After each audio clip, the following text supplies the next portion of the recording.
Hey everybody, this is Matt from Motif. Welcome to the second version of our From the Ground Up webinar. And we are actually live in New York today with my friend Noushin. She's from Hart Howerton, and we're going to talk a little bit with her about how her company is using Motif and really what their experience has been like. So super excited to be here in person with you because we've known each other for a while. And then also we have Tatjana is also going to be speaking a little bit later. For those of you that are friends of the pod, you have seen Tanya previously, a long-standing friend of mine. We've known each other for 25 years now or something like that. And I think I've met all of her cats at one point in time or the other. So Tanya and I work together closely. She is our head of AI and is working on a lot of fun things that she'll talk about a little bit later. But today, so we're in Hart Howerton with Noushin, and we really are interested in your experience of working with our application and kind of the overall like journey that you've been on. And actually a little bit of a teaser. One of the things we were talking about with her is we were going through working on a fun new feature that we'll talk about a little bit later, which is an iPad application. So that was kind of cool. But why don't you tell me a little bit about yourself and a little bit about your company, and then we can just really talk about the journey that you've been on. Sure. Hi everyone. So currently I am part of the design technology team at Hart Howerton. Hart Howerton comes with 6 decades of legacy in building complete environment. It is a multidisciplinary firm, so planners, landscape architects and interiors or interior designers are the team that we work with, and that makes kind of like it very exciting and niche. So part of my role in the design technology team is to evaluate what are the platforms out there, what are the tools out there, so we can cater them to designers. And understanding Hart Howerton pen and pencil are the core of designing and storytelling, and being able to evaluate that layer combined with technology is a key factor. So I think we learned about Motif almost a year ago, and it became more of a partnership than just purchasing a tool. Absolutely. And that has evolved a lot with the new features, with AI renderings, release of Nano Banana, and now iPad. Totally, yeah. And I think I want to actually quote something that Tatjana wrote on LinkedIn. So there's nothing more exciting than working with toolmakers, for toolmakers like us, than working with people like yourselves, that are doing the real work, right? So we feel like you're one of the most curious, creative technologists who thoughtfully evaluates different technologies. And especially on the AI front, there's so much hype around AI and what it can do and what it can't do. But how do you cut through that? I mean, I think that's kind of the interesting thing that we'll probably see through the overall conversation is what's interesting, what's hype, what's noise, what really works, all those kinds of things. But why don't we just start from even before we get into the AI part, what, as you guys are looking at new technologies and sort of making critical decisions in the company, how does that work here? Yeah, I mean, great point. Again, as I said, on one hand, we are dealing with abundance of tools and plugins and so and so. So we want to reduce that. We don't want to throw another name or another training to designers. They're already overwhelmed. And for us, when we were introduced to Motif, we were oh, they are thinking about the entire design ecosystem. So it is, again, not just one addition to your tool palette, but thinking holistically about design and what needs are missing and how compile that and aggregate that in one platform, which brings a lot of values for us. And being able to register design process in one place, I feel is gonna give us a lot of insights that we are missing. Try to interview our designers, do internship program to understand that design process, but it is very siloed and scattered in different tools that they're using, either authoring tools like Revit and Rhino, Bluebeam, where you leave markups, a little bit of brainstorming early stages happening in Miro, and compiling that has been a challenge. And there was this kind of relief that someone has already thought about that. We just need to bring people in. And on top of that, concerns about data privacy, kind of where your IP is standing when you're using AI models or so, were another layer that came into our consideration. So like long story short, when Nano Banana Pro was released in November, the hype was there. Our users were seeing that. We were excited to like hand it to the studio and then see like what they will make out of this like novel technology. And then for us, it was like two platforms basically that we had: enterprise licensing. We were like, this is your playground, go and play. But then the design of the interface, the like minimal but thought after tool palettes that were integrated in Motif, is like what made it stand out compared to like other Adobe that we were like using. I mean, that is something that we've heard. Can you just talk about that? Like, how are you evaluating different technologies? Like you mentioned, you looked at, these tools embedded in like Adobe's products and on their own. And then what that critical distinction of like what would you roll out on the floor and give to designers versus maybe it's not quite ready or you don't trust it or something like that. Like how do you evaluate those things? So like part of it is again the team behind it. What is their philosophy, where they are like heading, and for how long they're going to be around. And then the other layer is what are the guardrails that they are putting in place? Like there is like a level of engineering on top of the LLM models in all of these platforms. So like, is it aligned with the way we are using, or is it in a different direction? Is it for architects actually, like, or is it for like broader creative domain? And for us, I think like the big shift was just the interface itself, not being in a conversational like interface and being in this infinite canvas, which was already familiar for users. Like I love how people like keep calling Motif. Like when I introduced it, they're like, oh, so it's Miro but just like more specialized for architects. And I'm like, yeah, that's one way to see that. So there is this, like the resistance of like learning a new tool or platform, right? I feel like has been eliminated. So it is easy to like jump in. And then the other part of it is the transparency of like process and collaboration, meaning in the conversational ones, it was difficult to like compare the results that you're having, right? Like it was for one individual users. No one could reuse or see what were the prompts, what was the process, what was the thinking behind it. The Motif platform like allowed that to be like way more transparent.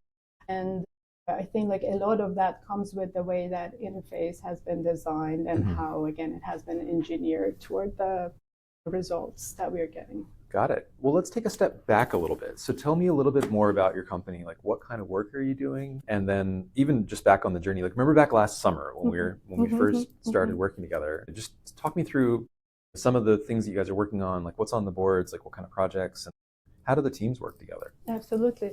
So again, as I said, it is planning, landscape architecture, and interior discipline. When you guys like introduced it, I loved how designers or principals kind of like interpreted that differently. So like for some users, what was really exciting about the platform was I can drag and drop my Revit or Rhino model and walk through my site visit without being like tied to my desktop, right, or the complexity of Revit interface.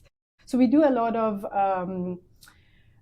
high-end hospitality projects in niche locations, which, like access and so can be challenging. So this value to be able to, have access to your project documents and information within like an iPad live on site was something that they maybe like saw the need but never thought that it can be like delivered. And then on the other hand, our planning and architecture team work closely together in some master planning project, again, early concept development, a very diverse group, sometimes kind of like a very large site with multiple buildings, clubhouses, residential side of things, again, considering the complete environment in that.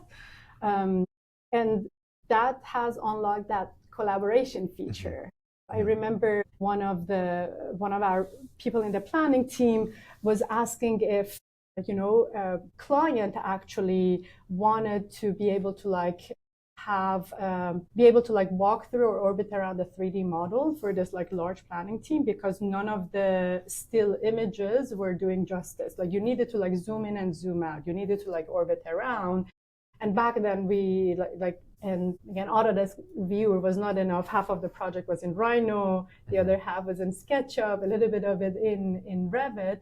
And that's when we like tested it for the first time to like publish everything into like a Motif board, share it with principal, and then it was like easy for them to like navigate and walk through that. That makes sense. I mean, because that is something that we've heard a lot from people, is really bridging that divide between the people that are in Rhino or Revit, like 12 hours a day, and then the people in charge, right? So if you've got a principal or a partner that's running around the office, or maybe they're traveling, how do they feel engaged? How do they know what's happening? And how do they communicate back and forth? So, and that could be 2D things or it could be 3D. That is part of what we're trying to do, is unlock and put the design where it's more approachable and more accessible. I'm glad to hear that is actually working. So that's good. Yeah. But I mean, yeah, it's just like, I think it was a really great overview about what you guys are doing and how you're working. Can you talk a little bit more about like the size of the company, and are you all physically here, or you mentioned like the projects are remote? Yes, so we have two main locations, New York office and San Francisco. I think we are almost like 300 people, and we have 4 satellite offices in West Palm Beach, Boston, Montana. I think that's it, that's 3. Not in the Mideast. Oh, no, Montana, Bozeman, Montana. And so 5 kind of like main locations. And and again, we have senior designers who are working on trace paper, watercolor, and that is still like part of the process. Even with new tools, with digital tools, with AI rendering, you still need to like print them out, and then they're gonna like do the markup. We know the capabilities of like sketching in Motif, but I think that just like brings a different layer, and we don't want to lose that. Yeah, I mean, it seems like that's really part of the culture here, is the physical, tactile drawing is a super important part, but then leveraging that in a digital way too is interesting. So that's awesome. And then, so that's like setting the stage, like the baseline kind of normal things. When we got into the fall and we started doing a little bit more on the AI side of things, on the AI rendering side, and then you mentioned Nano Banana already, like it felt like there was some like shift, like some pretty major step change that happened probably right around when Nano Banana came out, right? Correct. So talk to me about like even like the feel in the office. Like, was it like, hey, you got to go check this thing out? Like, were people doing their own things and like downloading stuff and like separate tools and putting them together? Like, how does that work here? Are there certain people that are anointed and they're doing the research, or is it kind of everybody is doing it? No, it's like more filtered. Again, we embrace the excitement, and we are like, we are few people in the DT team, kind of like supporting 300 people. So we are like, if you guys here, if you have another avenue or you're here like other things, please share with us. But typically like the vetting happens among DT, again, from licensing, distribution, access, privacy, like that is becoming kind of like more important. That goes through us. And and I think it was a game changer because of the precision of the geometry that you were giving. Again, before that, it was like, text to image, imagining something, but it was like difficult to like tie the model that you have, even if it is like sugar cube model, massing model, to the image results. And I think like it was enabled, or like promised to be enabled with the release of like Nano Banana Pro. And of course, like when we were doing just screenshots of the model, you would see like distortions and so. But I feel like the live model screen capture that kind of like Motif brought in an organic way. Again, like we worked with Comfy UI, and then creating these workflows to be able to like do the live model, like a screenshot. But it is such a complex process that even like training like designers on like how that works and all of that doesn't worth it. Even people that are, I guess I'm kind of curious, like what's the Venn diagram overlap between like traditional computational design people that might be comfortable with like Grasshopper or scripting? Are those the people that you've seen embrace the AI trend, or is it slightly different? A little bit of both. I think like they were the ones that were hearing the news, they were curious, and I think they were the ones that have exhausted the tool. So, but I would say they were the ones that spread the word like among office for the projects they were delivering, for the deadlines they were meeting, and for just like enhancing the overall like output, kind of like the design process. But then as part of that, there were like many project managers, and so that they were not necessarily like computationally like savvy, but the ease of kind of like use in Motif like enabled them to just begin with, and then it's so rewarding, right, that they were like too excited about what they can produce in short period of time. We've seen that phenomenon over and over. Like there's this idea of the tool makers in a company and then the tool users, and there's overlap between them, but usually the tool makers are somewhat the style makers too. Like they kind of directionally say, this is an interesting thing, I'm going to spend some time to figure it out, and they're inspired and motivated. Doesn't matter if it's computational design or fabrication or simulation or whatever else, and now AI, like they're going to do it, and then they make it like possible, and then you make it easier and easier and easier. So that's the interesting thing that we see, is that we need to support both. Like we need to have interfaces that are configurable and open, and it's all your data and you can access it and you can tweak it and make your own code, but at the same time make it easy to roll out and not forget about ease of use for the rest of the office that says like, look, I gotta go home, I gotta go pick up my kids, go to soccer practice, can't stay until 11 o'clock at night to figure something out. So that's kind of the trick for any new technology, is how do we do both of those things? And I'm happy to hear, that is something that we have invested a lot of time in, and Tanya will talk about that a little bit later. How do we take the power of these new AI models and expose that, give you enough control that you literally can do what you need to do, but you don't have to wire it up yourself? And then at the same time, you mentioned this a few times, how do you make it safe? And safe for users to not kind of go out of their sandbox, but also safe just from an IP standpoint, from a licensing standpoint. And that is something that we feel really strongly about. That's one of our core beliefs, is that we will never train on your data. Your data is your data. And we'll never work with vendors that don't say explicitly that they will never train on your data. So the benefit there, like we've heard this from other people too, is like I don't have to worry about like reading the fine print from all these other providers, because I kind of can just trust that. Exactly. And that is becoming such an important factor for us to like differentiate. And I wanted to like give one little example about this relationship. So this is a landscape team in San Francisco. So when I told the firm that I'm gonna like do a webinar, I actually like asked people that are engaging with Motif to get some insights, like anecdotes, like feedback of like how they're using. So he's using it recently, and basically the way it works, like he's like doing hand sketching and then handing it to junior designers to like do renderings, but he's like sitting next to them because this process is so like fast, intuitive, and he can like see it. And what I loved is, again, this critical lens that like people with design experience have over, like what a junior can evaluate from these believable outcomes. And he was like, yeah, I put this sketch, it gave me this like realistic rendering, and there were like 2 palm trees, but they were small, right? Like comparative. And then it was like next time I need to like sketch in scale, right? Because it is like mimicking it in such a precision that funny. Is like tied to that. But I love that feedback loop, that it is again an extension of like how we think, what are our tool palettes, but it is going to help and evolve our like design process, or like shift it a little bit.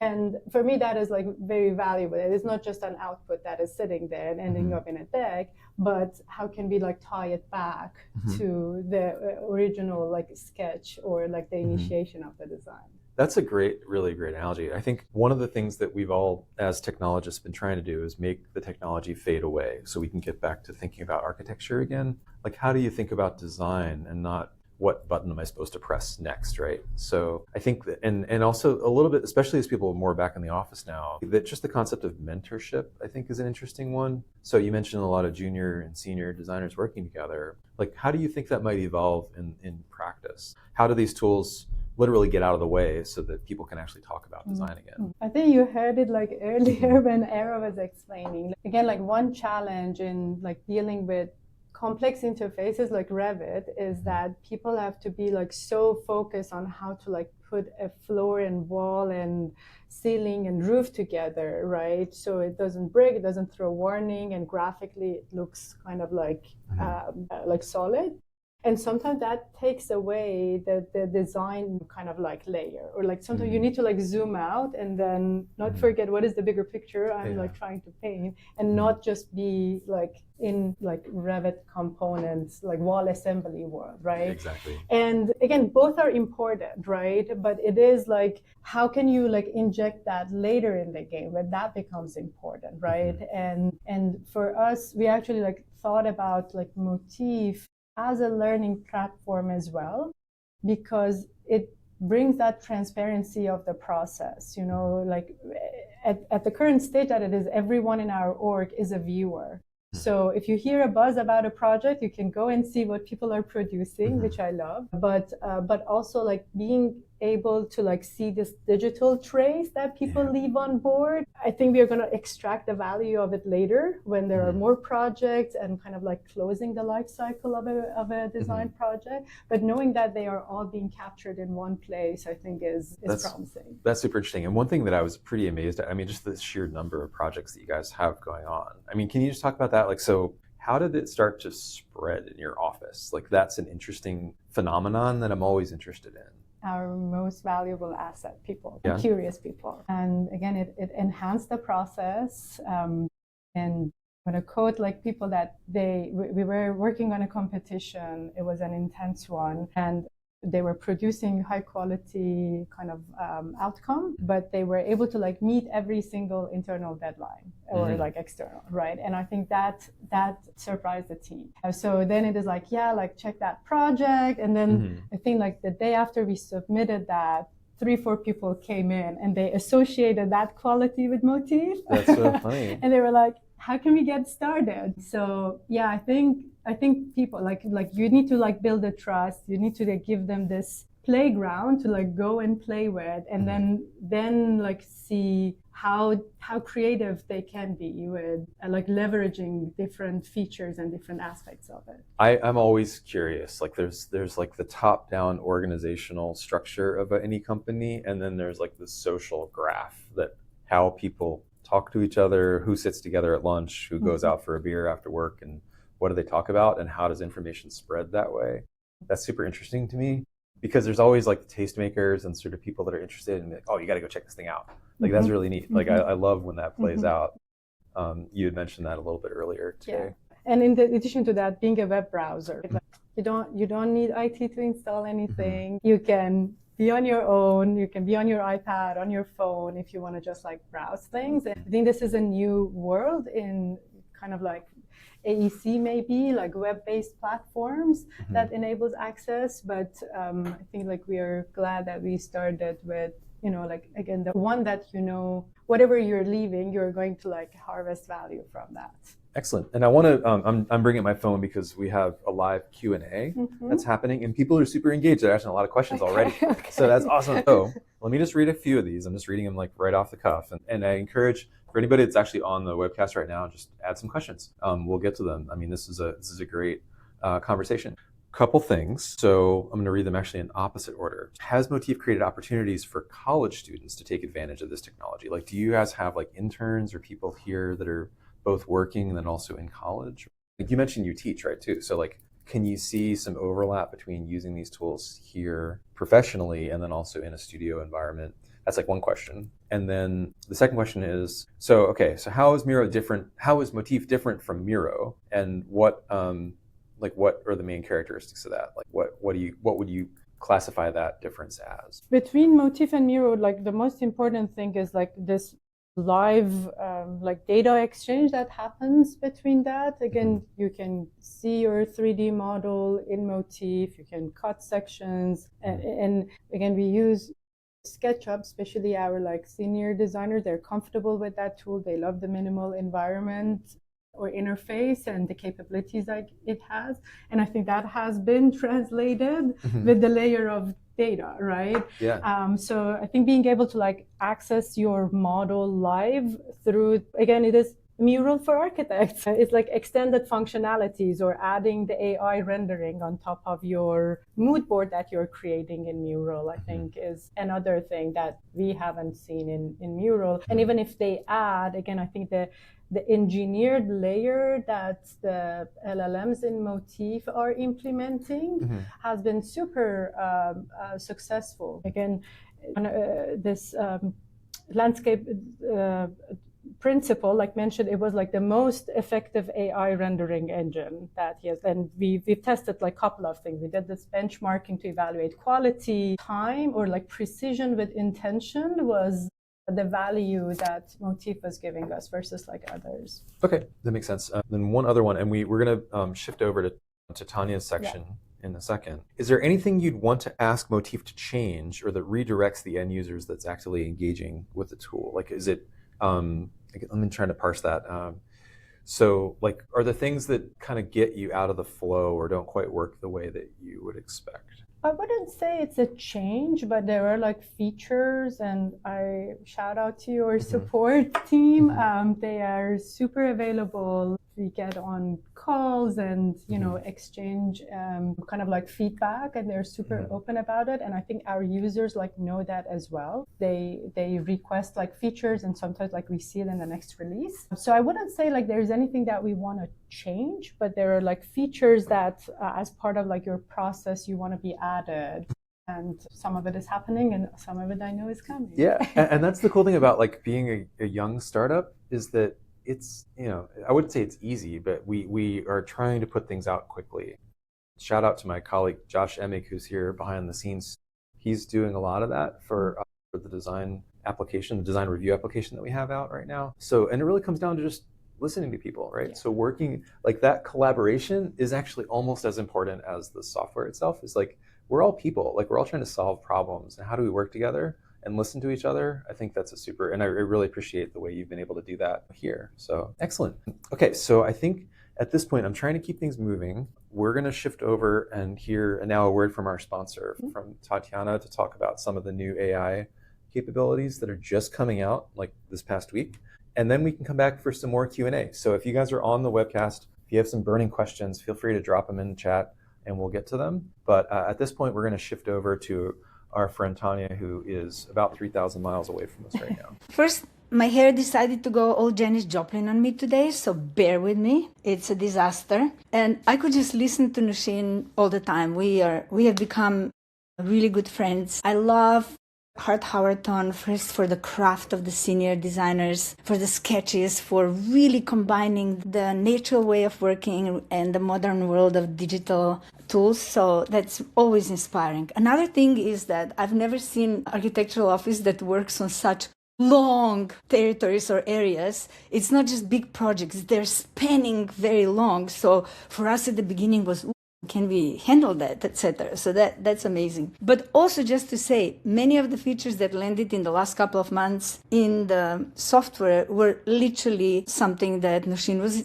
requesting. And that's the value when, you know, you work with us early, that you can shape the product. And one thing that I loved, and then I'll move to my part, is when you said, Noushin, that you will start extracting values from the knowledge that you're gathering now. Well, we will help you with that with AI, because the AI rendering is just the first thing that we are implementing. We're working on some really exciting stuff, exactly around knowledge capture, etc. Okay, so I don't have much time, but I always speak like Speedy Gonzalez, so hopefully I'll cover everything. I will split it in two parts. One for those who already have been here or used the product, just to show you what's coming next week. Actually, it was supposed to come this week, but Nano Banana Pro was very moody in the last couple of weeks, not with us only, but in general, it seems like they're getting a lot of hits. So we've been busy with that. And I wanted to share what's coming and some tips and tricks and just some explorations that I've done quickly. And then for those who are for the first time here, I wanted to be fair and just show you a little bit of the general capabilities, because it's easy to think that if a tool does other things that maybe the AI part is not strong and you just go to only AI rendering tools. But I believe we're building something very unique. Okay, I'll shut up now and I'll share the screen. Okay, so what's next in March? 2026.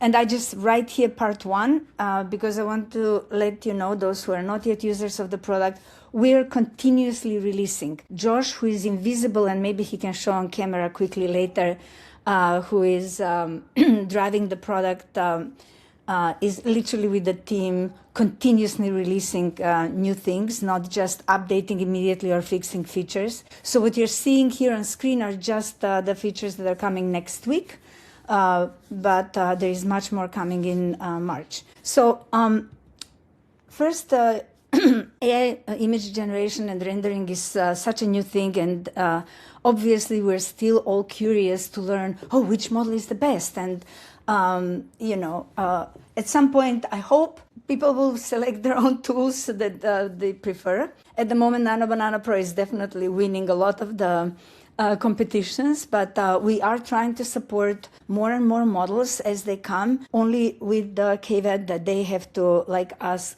guarantee that they will not play with your data.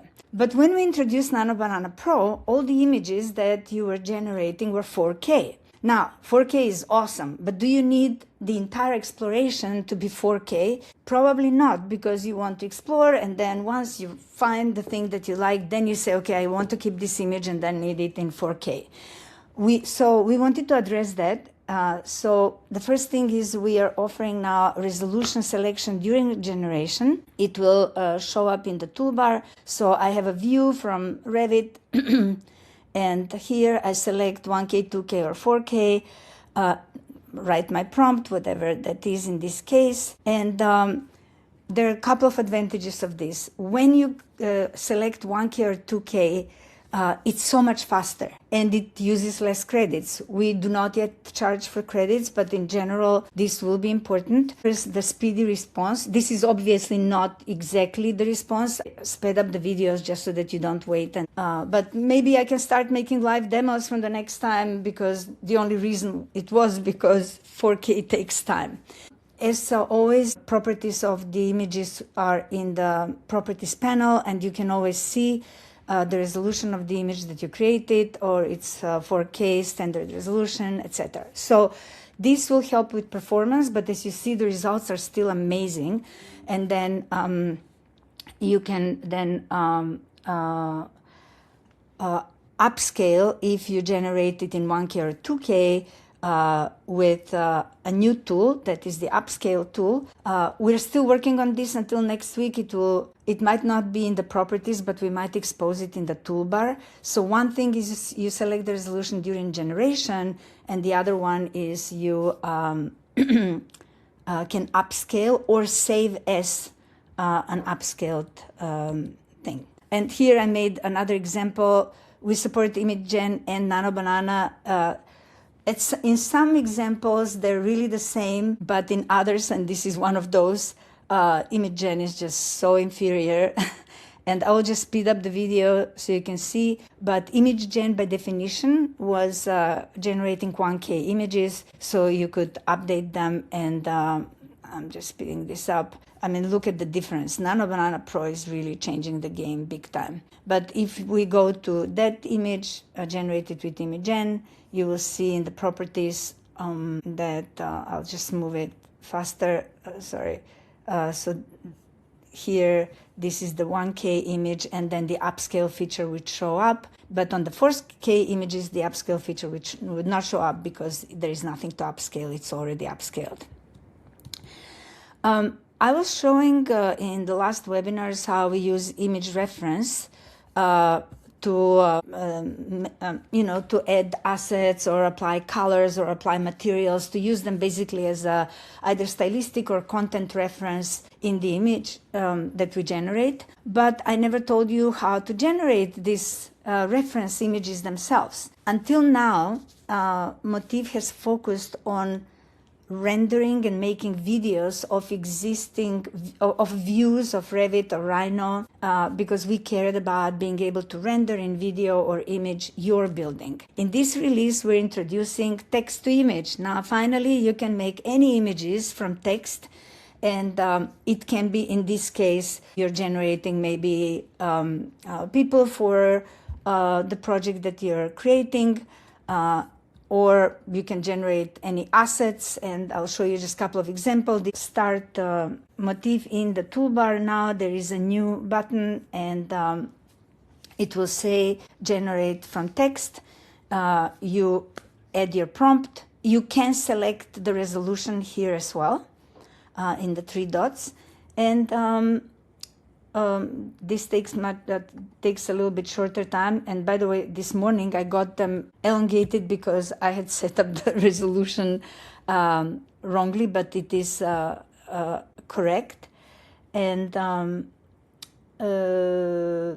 here is an example of, generating any specific trees for the area where you work, or here again with text, I generated some Baroque table with chairs, and I'm just speeding this up so you can see the generation.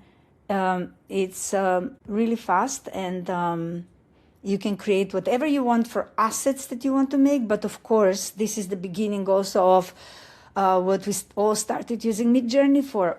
I want a villa on an island, this and that, and maybe you're just playing, or you want some shapes, then define with words, play with them, and then later move to 3D, which is coming soon as well. You can also use this to create mood boards. We wanted to make a more sophisticated mood board feature, but using Nano Banana Pro and the text generation now, I literally just said, I'm going to make a project on this address in Paris. This is where I actually lived.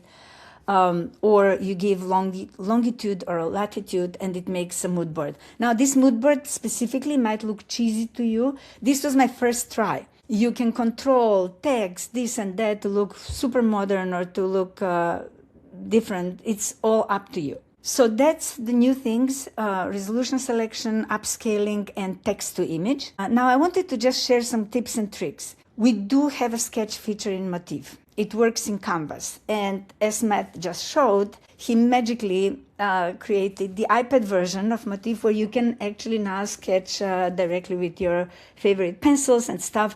My crappy drawings here are made with mouse. But the point is, when you use the sketch over an image and you ask it to render, you can generate options without ever modeling anything. So this building was modeled. This is a Revit file, view, rendered.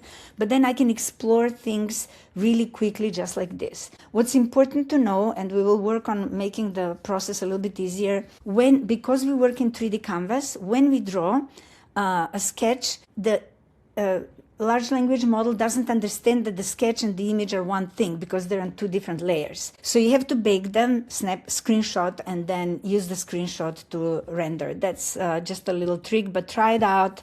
And this is me drawing with a mouse, so it's terrible. But just to show you, you literally just rough cover, do the idea, and what you get are things that you don't even have to model if you didn't like. The other thing is the render to video feature is just incredible. My favorite is VO,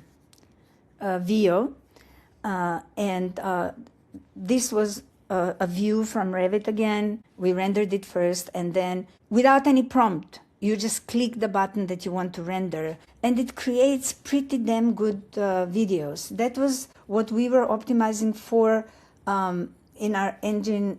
We have also all styles of rendering work from single click without putting a prompt or anything. And then, of course, you can add modifiers and you can add prompts to make it yours. You can also do videos on, I just have to check because I might be reprimanded for talking a lot. Okay. So you can also do this is our marker style, render style, and you can also just do a video of that. So definitely play with that. I will skip this one. Now, something I played with because I saw it somewhere on YouTube, you can actually start generating textures within Motif with Nano Banana Pro. So I just took from the web, you can do it from Google Street, a pavement that you like. I first asked it to do orthogonal projection from the texture. Then I took the one that I like. And by the way, this happens often. Nano Banana will just do something, whatever, but one will be for sure a good result. Just try a couple of times. Sometimes it's stubborn. But then I asked it to make albedo texture, to make a normal map, to make displacement map. And now today, obviously all three of these are what accounts for a professional texture mapping. We cannot edit in Motif today or use it in Motif, but you can generate with Motif, use it in Blender, Revit to create new materials, etc. But of course, eventually we will also be able to use it here. Another one that is really nutty is and again, I was just playing, and I'm showing you really dirty laundry here, but more as a inspiration to understand that this thing is starting to really make us question about what will be the future of documentation and stuff. So this is again a Revit view. I rendered it. And then, as you saw in the prompt, I asked for some diagrammatic details and stuff. And if you look at what it did, okay, here it added, annotations. But look at the next one. That's crazy. And we were looking at that structurally and in detail. It makes sense. So we will be working on making those editable because I think it's a true amazing workflow. And every time you ask it, it will make something else. But the fact that it can do this, try it out. It's fascinating. It's educational and it's useful. And then another thing is you can go to Google Earth. And these are just some inspirations, okay? I snapshot it where I live in Paris. So I will tell the software that it's a satellite image of an area and that I want basically a map. I'm going to speed up here. And then it will make a clean map. You don't have to redraw, and this can look much prettier. I was literally just doing first try to show you.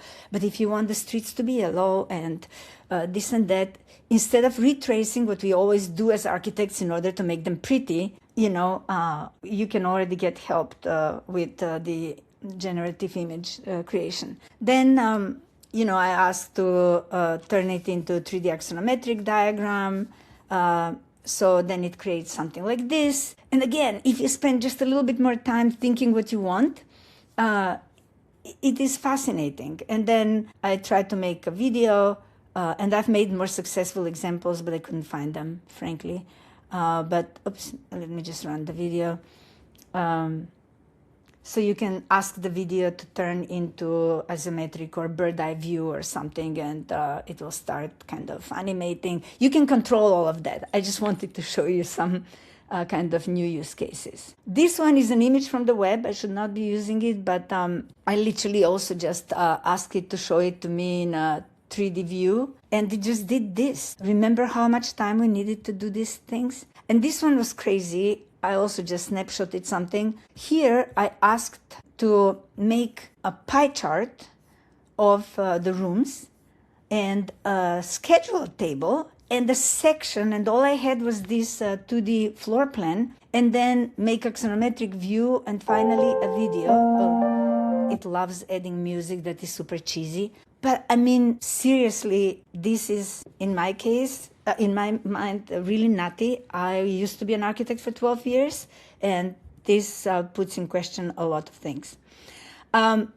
So that was what I had for what's new. And I don't know if we have time for new users, or we can ask how many have never seen our rendering, because then I would definitely like to show a little bit of that.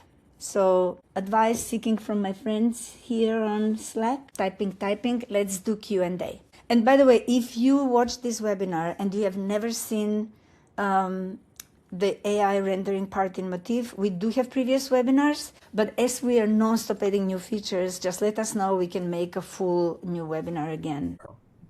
Mm-hmm. All right, so that was inspirational and mind-blowing, and I can't wait to try out some of those things. Like my Teams is blowing. Yeah, like the detail thing, especially like, Tanya showed me that back in, I don't know, right before the holidays, and I was like, what? That can't be working. But what would that even do to the industry? So even if it gets That's exactly what is making me headache. What does this mean? I have some ideas. With all the right caveats with AI, like it's going to hallucinate, it won't know what certain systems are in a building, but even if it gets it 80% right and you have to fix it, that's pretty amazing. So we're going to shift back to the Q&A. We're coming up on the top of the hour. So a few things, and I'm actually going to hand this one to Tanya, and we're going to have to balance the audio a little bit. We talked about it a little bit with Noushin, but how do we protect data within Motif? Yeah, so we have a whole document that is public, and we can share again, explaining the details. We simply, generally, Matt, you can talk about how, in general, Motif being a cloud tool does the security. From IP perspective of the AI, that we don't sign or use any large language models if we do not sign a mutual contract that they do not get access to our customers' data, and we commit contractually to our customers that will do that. Generally, for Motif being a cloud tool, we follow every single legal, and I don't know if you know the details, but Olivia and Nicole, who are on the call, can share where that lives legally, our explanation, how we do that. I'm not sure. There we go. Okay, yeah. So the high level, so that's the question was phrased, how do you protect data within Motif? So that there's multiple tiers to that. So the top level is we're a cloud service, right? So we're a web application and a cloud service. Your data is your data. That's fundamentally what it is. So you have access to all of your information. We store it at rest in a very secure way, and we have documentation for that on our website. And we protect it internally for a lot of different reasons, right? And you can access your information and pull it out whenever you need to. That extends into the AI tools as well. So any information that you give to us, we said this earlier today, we're not training on that data, right? So we're not using that data in a way that doesn't protect your IP and your considerations there, and we're not going to work with vendors that won't commit to doing the same thing. So there's different tiers to that, but fundamentally, yeah, good. I just wanted to say there is also the tier of support. We do not look at your projects unless you give specific name in our support team to look at. I cannot just go and look at Noushin's projects. Regardless how close I am with her, our support team has to hear in a written form from Noushin and her team that Matt or Tanya are okay viewing the project. So Absolutely. also just know that. Yep. And we're going to keep on going here. So one that's a little bit more AI specific. So as you build up boards that have more and more AI renderings in them, what happens to the prompts? Like how do I get back to the prompt? How do I know where, like if there's like a sort of a chain of these things that go from right to left, how do I know where I started and how do I know where I ended? Can I get back to those prompts? So it's a very good question.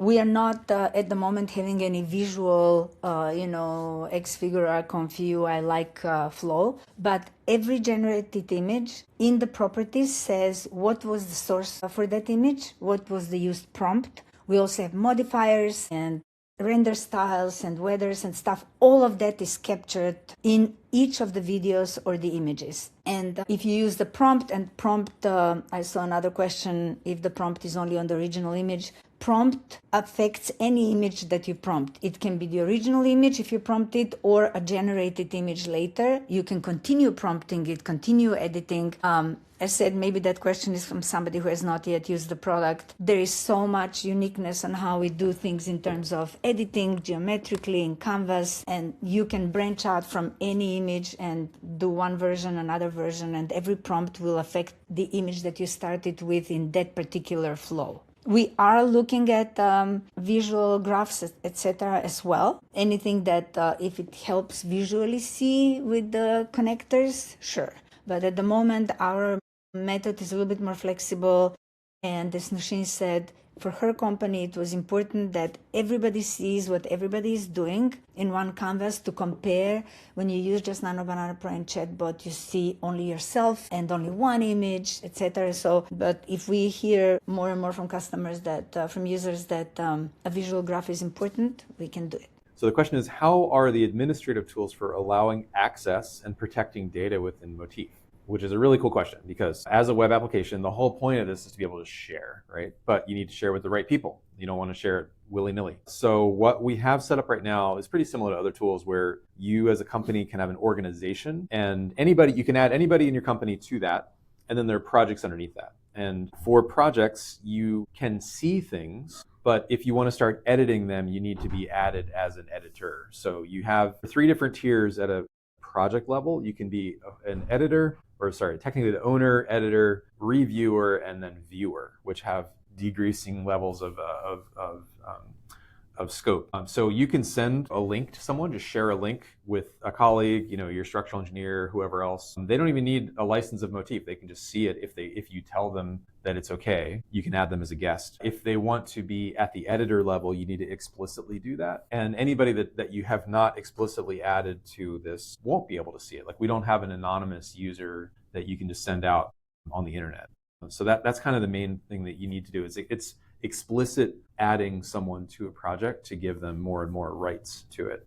And actually, maybe because you've probably done a lot of this administration, like, how is that working for you guys so far? Yeah, I mean, we know like you guys are also like expanding that, but I also like wanted to mention the Grasshopper component, which has helped a lot with content management. I think we have like 60 Motif projects now. So when there was this growth, we were like, okay, how can we like figure out a better content management system like internally? The Grasshopper one allows you to duplicate things, see inside. If like project names need to be like renaming or some sort of like convention applied to that, you can do that. And some requested features are, having only like external facing board.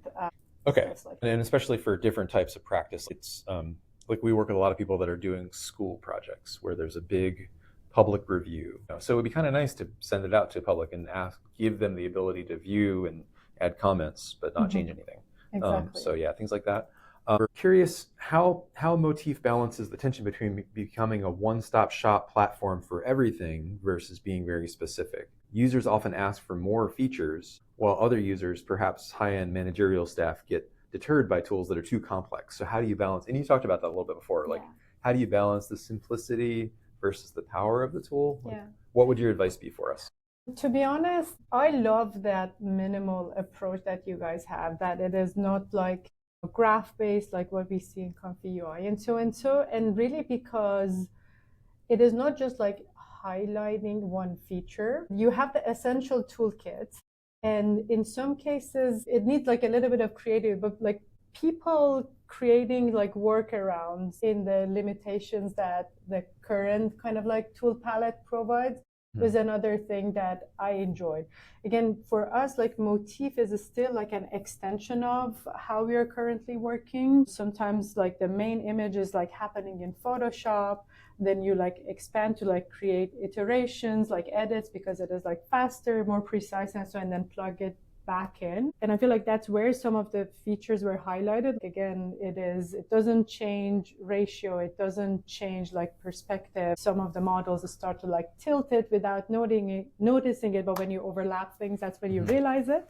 But also like, again, a little bit of like color correction, like as we were talking like earlier, you like a portion of it, and then another portion, another image, and then the collaging can happen in, for us, it is like Photoshop, and then InDesign as part of that, and so. Yeah, so you're still going to have like some kind of image processing like in Photoshop. There's always going to be that, like whether it's for a presentation or making a book or anything like that. So depending on, but like for the final kind of like, like money shot, like renderings, yes. But again, the limited tool palette, the edit tool, the lasso tool is, I think, like one of our designers' like favorite. That's what they were talking about earlier today, right? They're like, oh my God, that totally works. Yeah. So, okay, just a couple show notes. Definitely, thank you for having us here in your office, for hosting. It's been very great, obviously, working with you for the last year. If you guys have any other questions, feel free to drop them in the chat, and we can answer them offline. Upcoming next sessions that we're going to do for From the Ground Up, we're probably going to get back into sheet review. Pretty soon. We've had a couple AI-focused things the last couple of months, which is great. But we're working on some cool things that will be coming out in the near future. And then obviously we'd love to hear more from other users and other people we're working with. There are fun new things that I can't talk about yet that will be coming up a little bit later this summer. So stay tuned. And if, like Tanya said before, there are older versions of these that people can go back to, Motif is more than the AI capabilities. It's a cloud-based tool for collaboration and design review, bringing architects and engineers together. So any information you have from Rhino, Revit, SketchUp, doesn't matter, pull it all into here and then evaluate the design, give feedback, give comments. It's meant to be an environment for people to collaborate in, and we'll be adding more capabilities beyond that in design in the near future. So with that, thank you for your time. Thank you. Thank you, And Noushin. thanks, Tanya. Bye.